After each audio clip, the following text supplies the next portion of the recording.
Halo Sobat Kampus Biru, kembali lagi di FEB Podcast bersama saya Citra.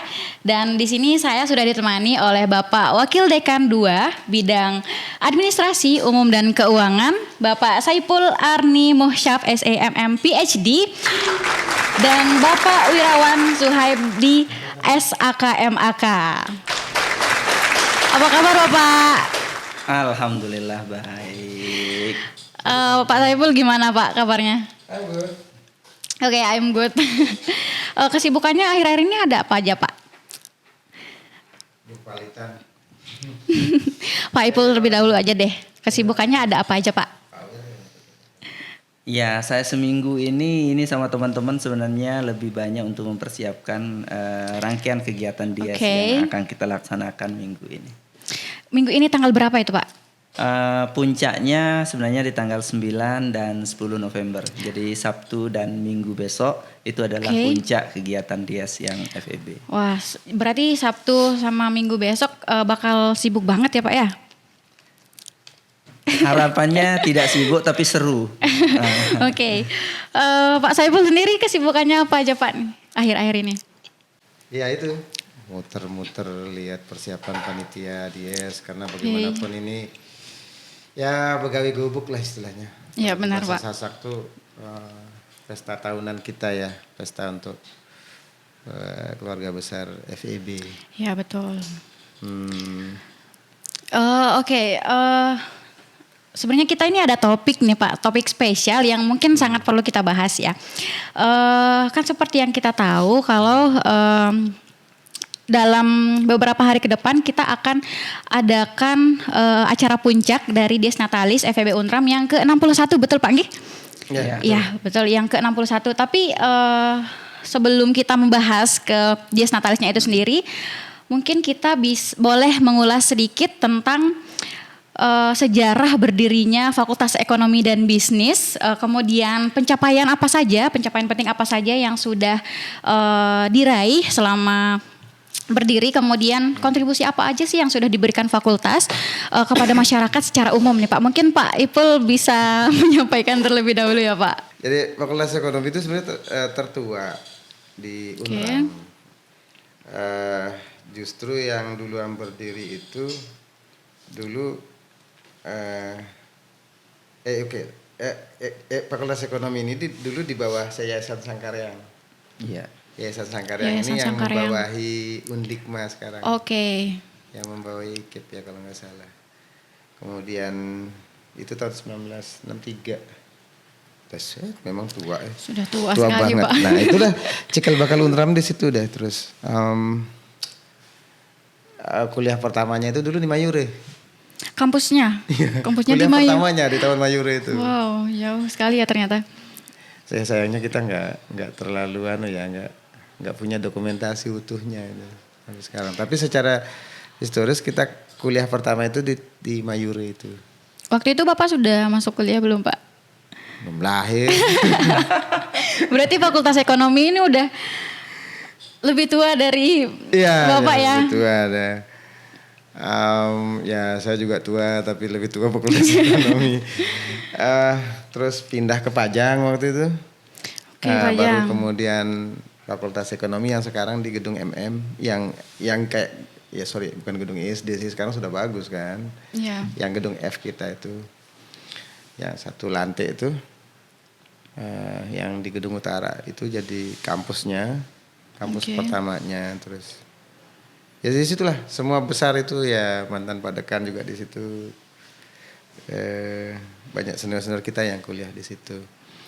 Nah, sekitar tahun berapa nih? Tahun 97 apa berapa gitu baru berdiri ini. Fakultas yang sekarang yang gedung selatan ini 90-an lah. Sebelum tahun 2000 pokoknya sudah ini udah jadi. Nah, waktu itu banyak pergeseran, banyak di luar itu, terutama yang back practice-nya itu yang dari luar negeri itu banyak merubah nama kampusnya menjadi Fakultas Ekonomi dan Bisnis. Nah, kenapa bisnis?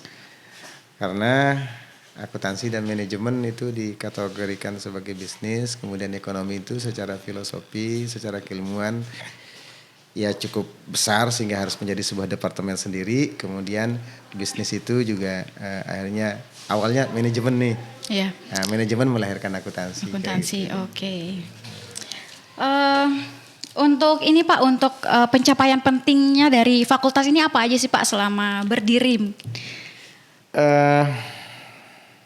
Saya pikir kalau dari sisi milestone banyak ya.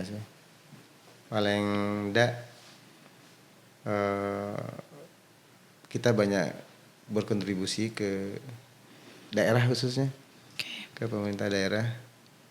Kemudian kita menjadi perguruan tinggi yang sekaligus afirmatif ya, bisa memfasilitasi masyarakat NTB yang waktu itu belum maju semaju di Jawa misalnya, semaju di Jawa, dan kemudian kehadiran kita ini bisa memfasilitasi orang-orang daerah untuk belajar lebih dekat dengan biaya yang lebih murah kayak gitu. Saya pikir itu manfaat terbesar dari FEB adalah keberadaannya itu diakui oleh masyarakat. Paling tidak kita tidak terlalu effort ya untuk mencari mahasiswa baru, tapi tetap laris gitu, tetap dicari, ternyata tetap tetap diminati oleh masyarakat. Saya pikir gitu. Dan keberadaan inilah yang kemudian kita syukuri dengan merayakannya setiap tahun, merayakan kelahirannya setiap tahun gitu ya.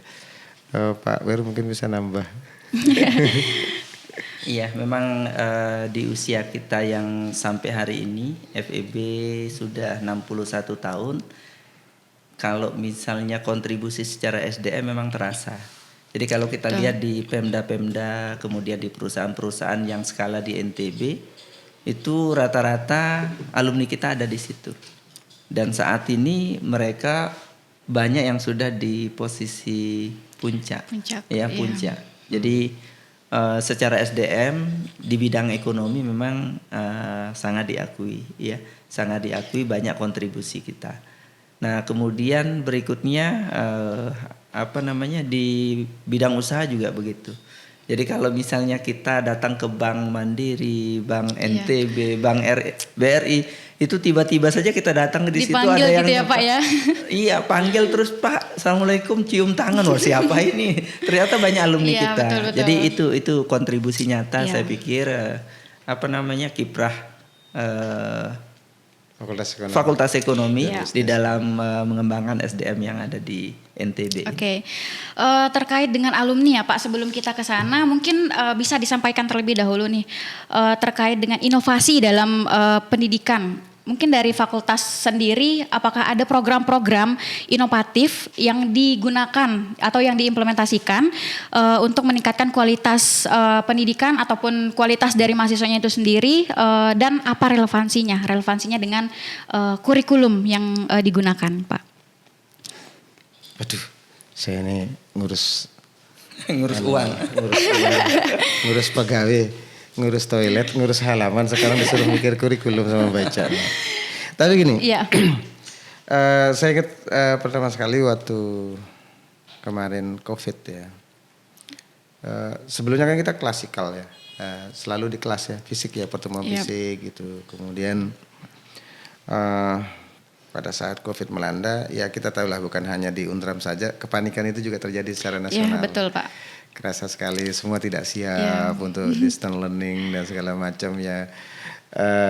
Akhirnya kemudian disitulah kayak kayak blessing in disguise lah istilahnya.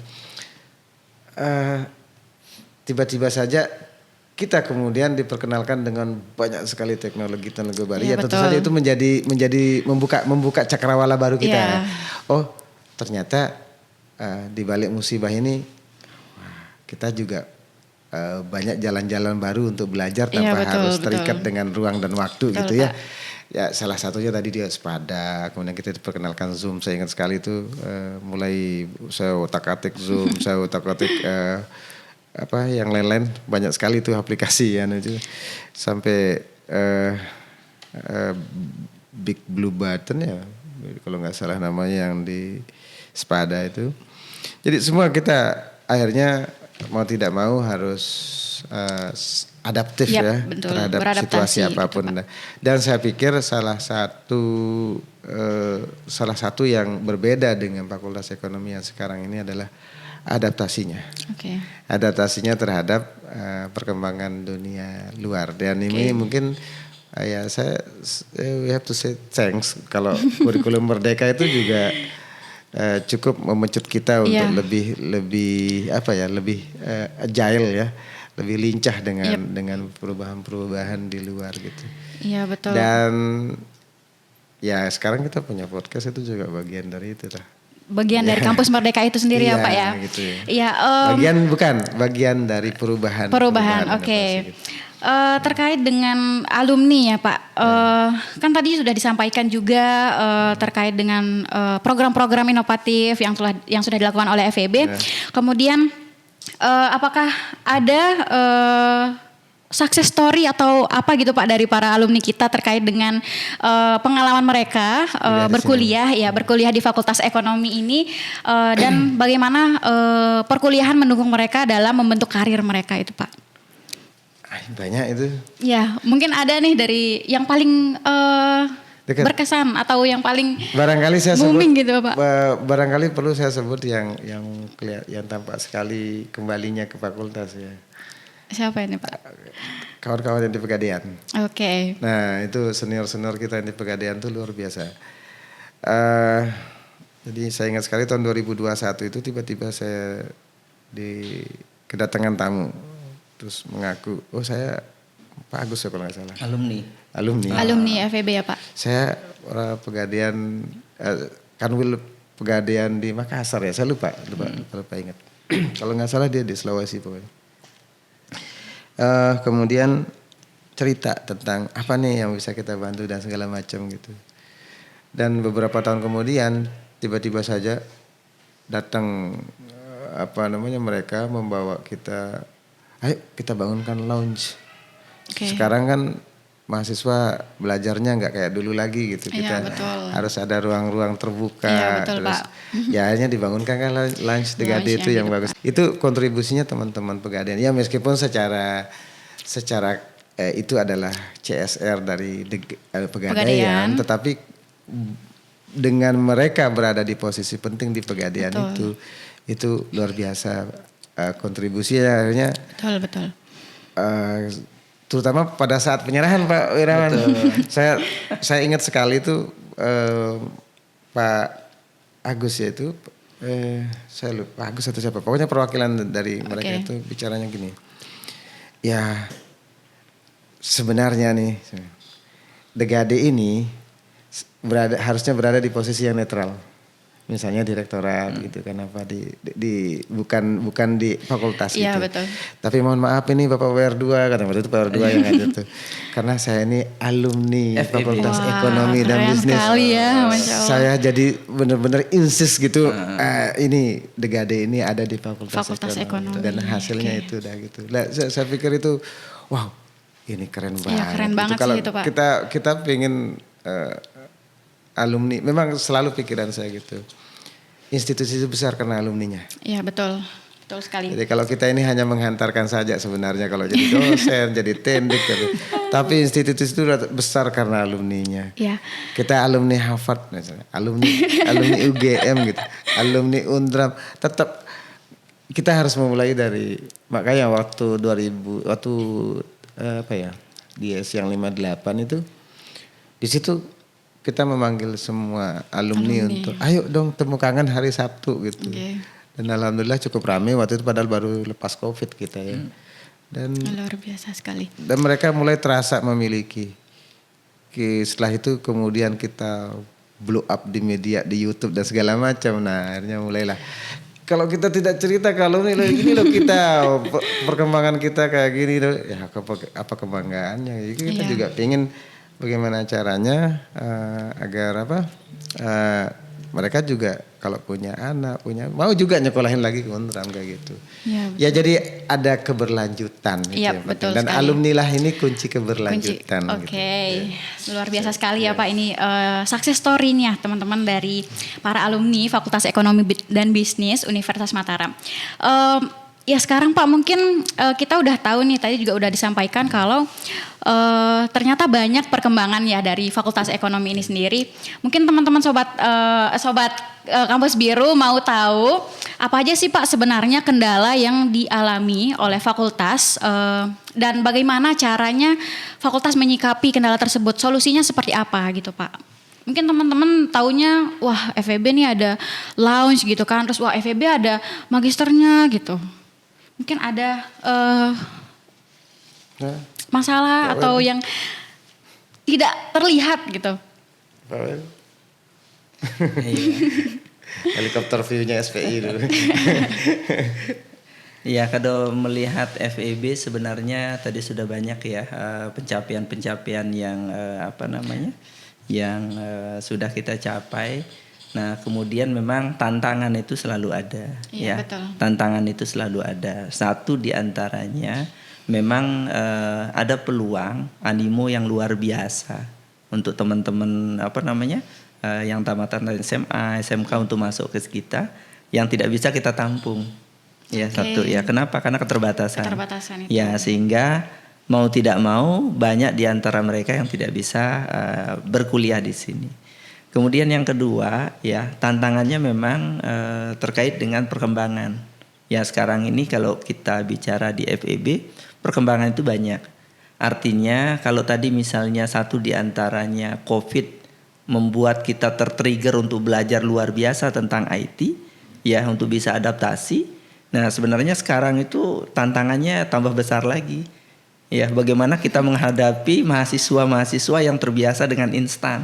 Okay. Ya, ChatGPT semuanya dia bisa, tapi ilmunya ada di HP. Soalnya, nah itu tantangan ya, itu tantangan sehingga bagi kami di FEB ini, jadi yang kita bentuk tidak hanya kemampuan bagaimana literasi mereka dengan media, melalui media dan seterusnya, tapi karakter itulah yang kami coba bangun sehingga terbiasa mereka dengan kerja keras, terbiasa dengan mereka belajar, terbiasa menghadapi tantangan. Karena nanti di luar sana jadi alumni, mereka kan tidak landai-landai saja. Iya betul.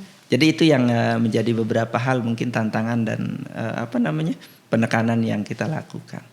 Oh iya, lupa saya kasih tahu. Iya betul. Pak Wir ini mahasiswa pertama akuntansi. Wow, Masya Allah keren sekali ya Pak. S1 akuntansi. Di FEB ya Pak ya. Wah, S2-nya juga maksi pertama mahasiswa. Maksi pertama. Oh, jadi mungkin yang paling pas untuk menceritakan perbandingan rasa setiap tahunnya mungkin Pak Wir lebih pas karena mengalami langsung. Coba aja. Pak Wira adalah bukti kalau FEB dari tahun ke tahun itu semakin berkembang ya Pak ya. Iya. Saya masuk tahun 1996 masih kampus sebelah utara. Ya. Setahun berikutnya baru kampus di sini diresmikan, baru kita masuk ke sini. Jadi rasanya seperti yang tadi ya, memang perbedaannya terasa ya. Tapi hal-hal mendasar itu sampai hari ini ya dulu saya jadi mahasiswa tahu bagaimana ketatnya kita kuliah di FEB. Sampai sekarang itu setelah saya jadi dosen juga ya pembentukan karakter itu masih terasa ya. Masih terasa walaupun input kita berbeda-beda ya.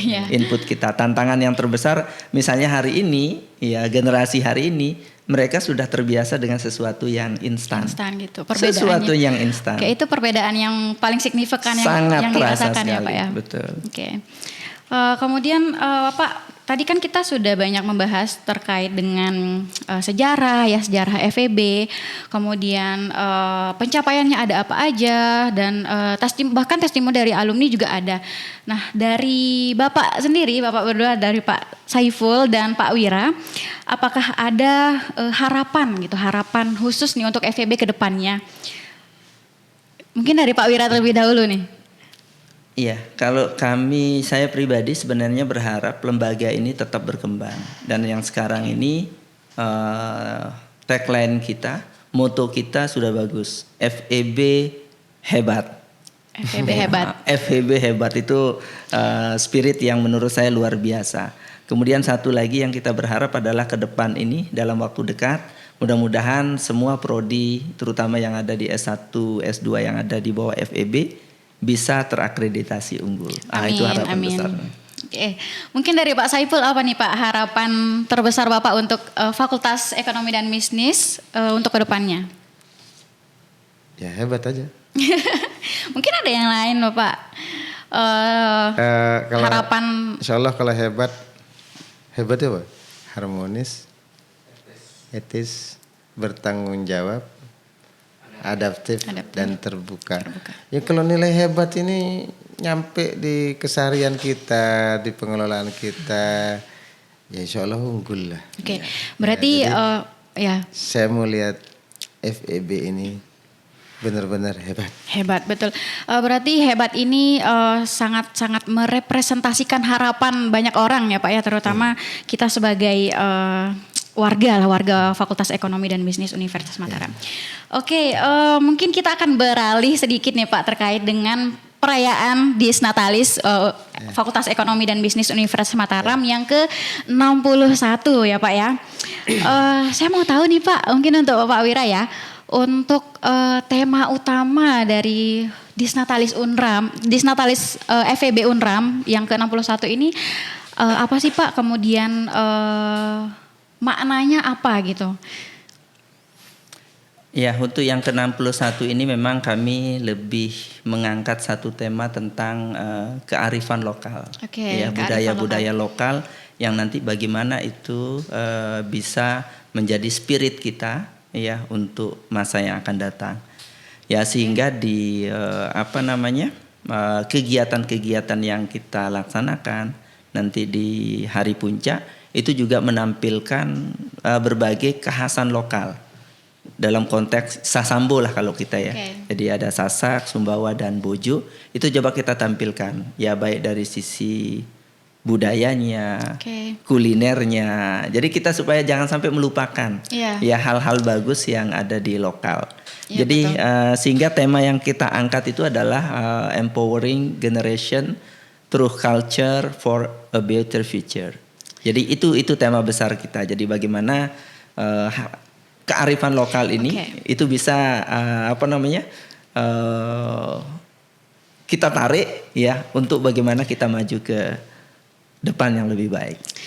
Oke Pak, mungkin nih Sobat Kampus Biru mau tahu nih Pak, sebagai perayaan ya Dies Natalis Unram, apa aja sih Pak rangkaian kegiatannya? Apakah ada lomba-lomba? Karena kan kalau Dies Natalis kan identik dengan perlombaan ya Pak ya, sebagai sarana mengekspresikan diri gitu dari sivitas akademika tuh biasanya. Ada apa aja sih Pak nih rangkaian acaranya? Ya, rangkaian acara kita memang ada beberapa ya.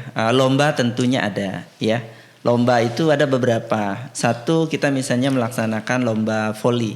Itu melibatkan mahasiswa. Termasuk yang seru kemarin itu adalah lomba voli untuk dosen dan teknik. Ya? Luar biasa. Luar biasa. Ya, kemudian ada juga lomba yang kita laksanakan paduan suara. Yang tujuannya adalah nanti harapannya FEB itu punya satu mars. Yang menjadi ciri khas FEB. Yang mudah-mudahan nanti setiap acara itu Indonesia Raya kita nyanyikan, kemudian Mars FEB juga kita nyanyikan. Ya, kemudian untuk anak-anak dosen, anak-anak pegawai, tendik yang ada di FEB, nanti di acara puncak itu kita siapkan untuk lomba mewarnai. Jadi itu beberapa lomba. Nah, di lain itu kita juga melaksanakan beberapa kegiatan sosial. Satu di antaranya adalah kita bikin satu sumur ya di daerah yang sangat kering di bagian selatan, itu di Sekaro. Jadi kita tahu banget itu ya Pak ya. Betul. Kita tahu di situ sangat kering sehingga alhamdulillah kemarin itu udah jadi sama teman-teman. Harapannya nanti airnya bisa tetap mengalir dan mudah-mudahan masalah yang di sana walaupun tidak teratasi semua, minimal ada sumbangsi dari kita. Betul Pak. Ini juga menjadi salah satu bentuk kontribusi FEB ya Pak ya. Betul. Untuk masyarakat. Kemudian terkait dengan kegiatan nih Pak dalam rangkaian acara Dies Natalis itu kan tadi ada banyak lomba ya Pak. Salah satunya ada lomba mewarnai anak-anak gitu ya Pak. Apakah kegiatan ini bisa diikuti masyarakat umum Pak, dan bagaimana sih masyarakat bisa mengakses agar bisa berpartisipasi dalam kegiatan Desnatalis ini? Ya, konteks masyarakat yang kita tarik sebenarnya adalah masyarakat kampus ya. Okay. Lebih banyak sivitas akademika, di situ ada dosen, kemudian ada mahasiswa, kemudian ada pegawai. Okay. Ya, harapan kita nanti melalui DS ini semuanya menjadi menyatu ya. Nah, kemudian berikutnya juga dosen, pegawai maupun mahasiswa ya, tidak hanya lomba seperti yang saya sampaikan tadi. Juga ada kegiatan-kegiatan akademik yang kita laksanakan. Hari Jumat tanggal 8 besok ada kuliah umum. Besok ya. Ini berarti ya Pak? Ya, kuliah umum. Kemudian juga ada edukasi tentang reproduksi yang dilaksanakan oleh teman-teman dari Rumah Sakit Permata Hati. Okay. Jadi itu bagian-bagian dari rangkaian kegiatan Dies yang kita laksanakan. Sama nanti juga di acara puncak kita memberikan penghargaan, ada beberapa teman dosen, pegawai yang purna tugas. Okay. Ya, itu juga nanti kita berikan. Di samping tadi penampilan atraksi budaya.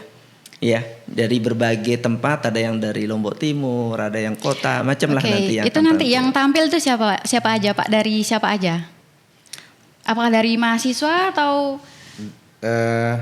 Kalau untuk hari Sabtu itu kita akan tampilkan gendang belik, tapi yang bawakan itu anak SMP. Wow. Anak sekolah. SMP, anak sekolah. Wow, keren ya, SMP. Jadi, kan tentu harus bangga dong, anak-anak sudah.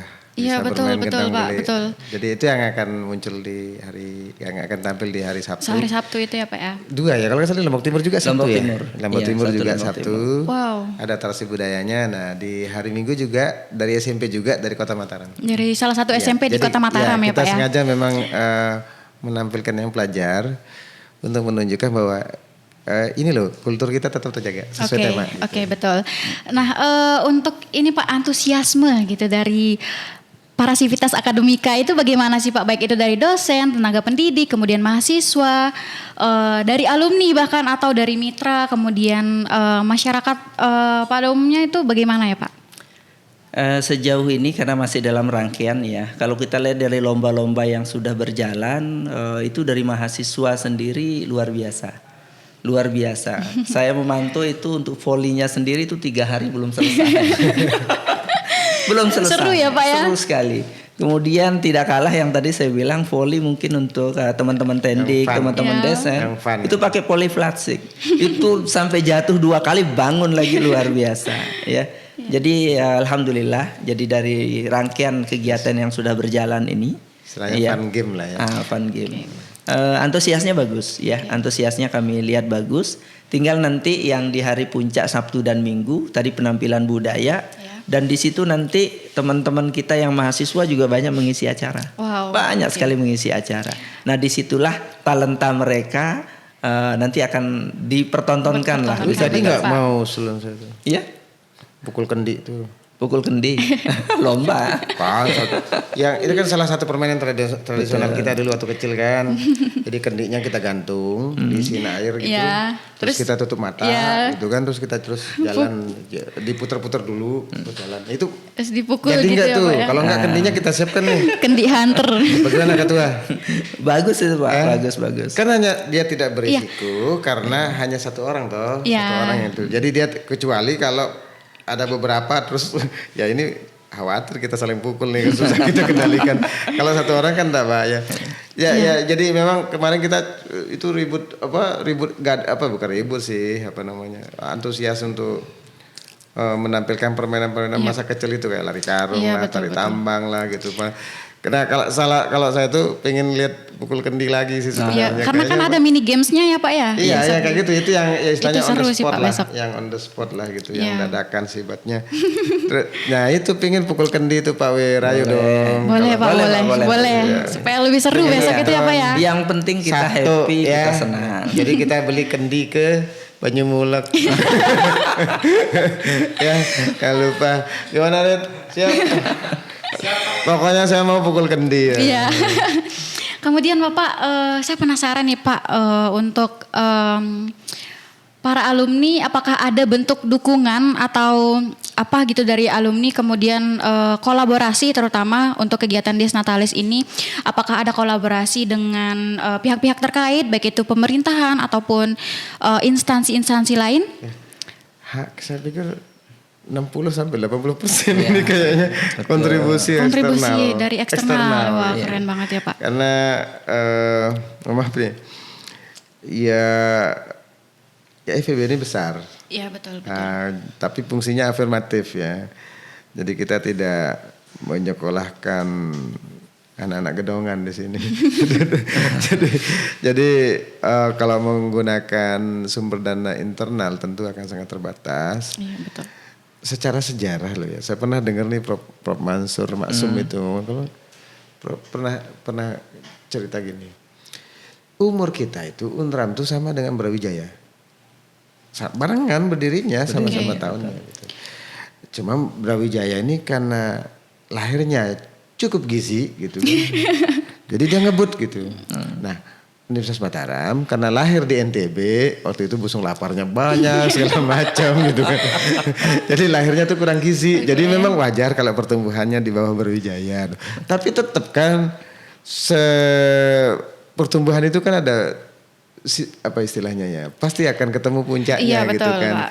Nah, kita juga bergerak ke arah sana. Insya Allah kita akan semaju Brawijaya dengan tanpa meninggalkan peran pemerataan pendidikan, fungsi UNRAM sebagai salah satu institusi yang dalam rangka pemerataan pendidikan di wilayah Nusa Tenggara Barat gitu, Nusa Tenggara gitu kan. Gitu baca ya. Ya, Pak, saya mau tahu dong harapan gitu ya, harapan positif dari perayaan Dies Natalis ini untuk masyarakat umumnya itu seperti apa? Silakan. Iya.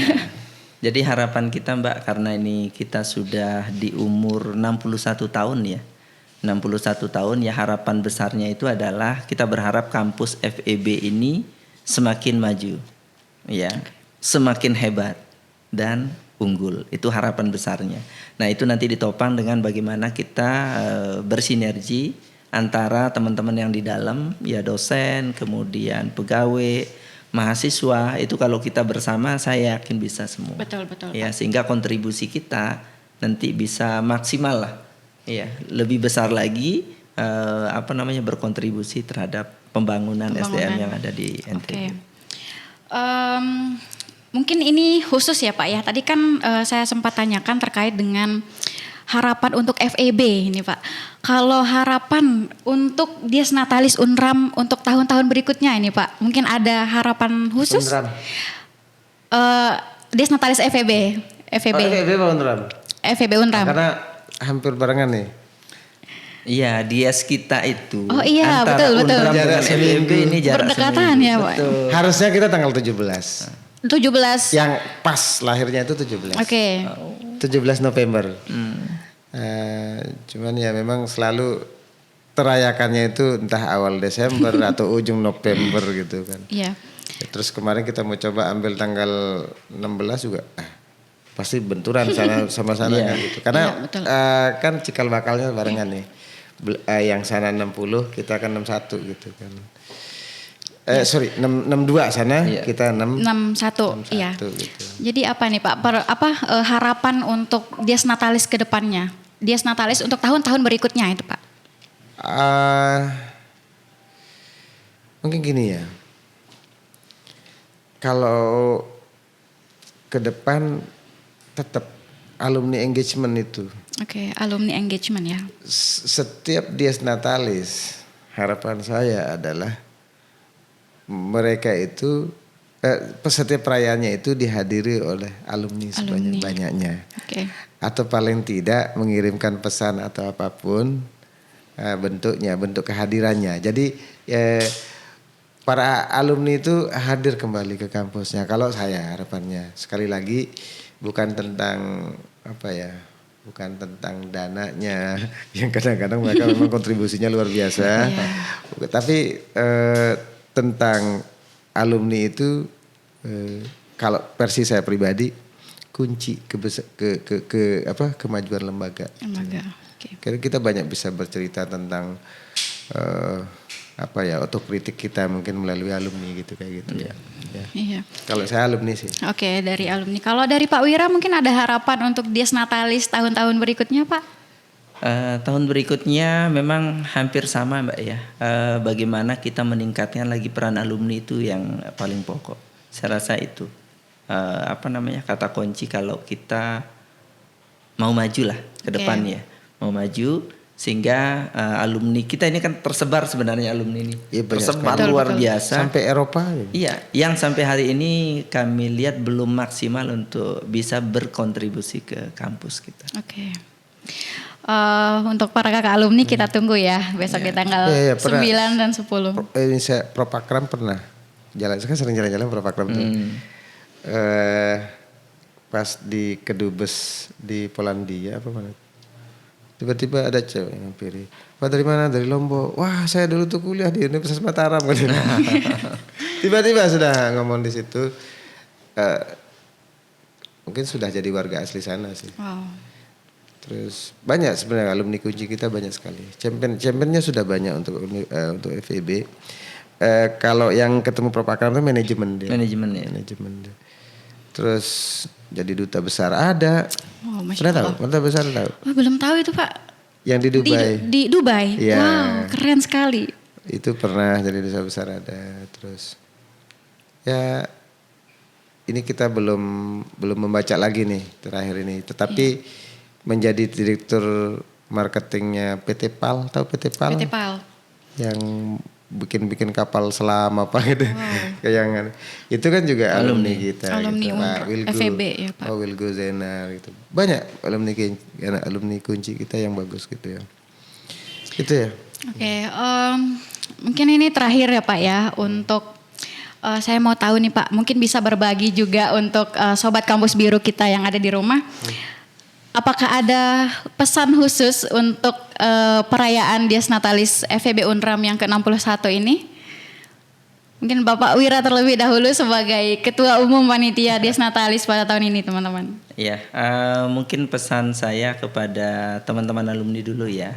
Ya, kepada teman-teman alumni, jadi harapan kami ya, nanti kita setiap perayaan Dies bisa kumpul bareng di kampus. Karena dengan kita kumpul bareng itu tentu banyak hal yang bisa kita kontribusikan, banyak cerita lama yang mungkin akan kita ungkap kembali untuk flashback gitu ya Pak, untuk kita mengeratkan diri kita dengan sesama alumni dan teman-teman yang masih ada di kampus. Ya, kemudian yang kedua untuk teman-teman di internal, harapan saya adalah kampus ini adalah kampus kita bersama. Mari kita menyatukan langkah, menyatukan visi untuk sama membesarkan FEB.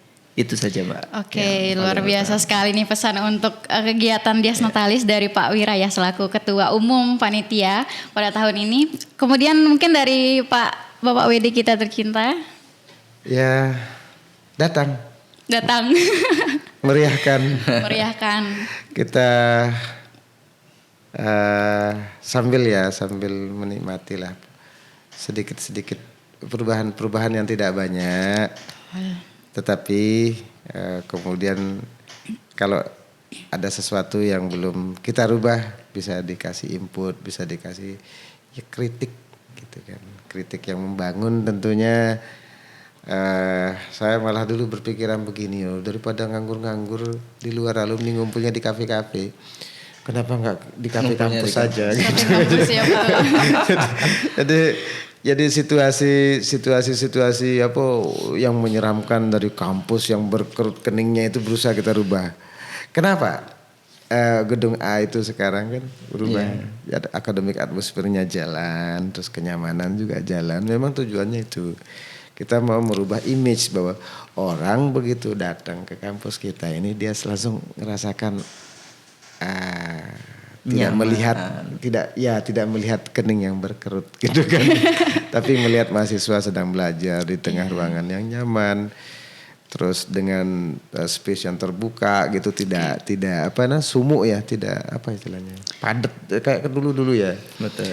Jadi udahlah, zaman sudah berubah. Betul. Saya juga banyak belajar dari tempat-tempat kuliah saya di luar, alhamdulillah gitu. Dan itu yang kita adopsi ke sini. Ya sekarang akademik atmosfer di gedung A itu paling tidak itu kita, ayo dong datang Ada sini kasih perubahan, masukan Pak, ya. lagi gitu, masukan lagi apa lagi yang kita harus kembangkan dari FEB gitu kan. Oke. Itu ya kalau dasarnya. Oke, sangat luar biasa sekali ya Pak sharing terkait dengan kegiatan Dies Natalis kita pada hari ini. Oke, jadi kita tunggu ya untuk teman-teman yang ada di rumah sekalian ya alumni untuk datang di kegiatan puncak Dies Natalis FEB Unram yang ke-61 pada tanggal 9 sampai dengan 10 November tahun 2024. Kita tunggu. Oke, saya ucapkan terima kasih banyak Bapak, Pak Saipul dan Pak Wira Sama-sama. atas kesempatannya Sama-sama. telah hadir di acara podcast kita pada hari ini ya. Sekian podcast kita pada hari ini. Terima kasih. Ciao. See you next time. Terima kasih.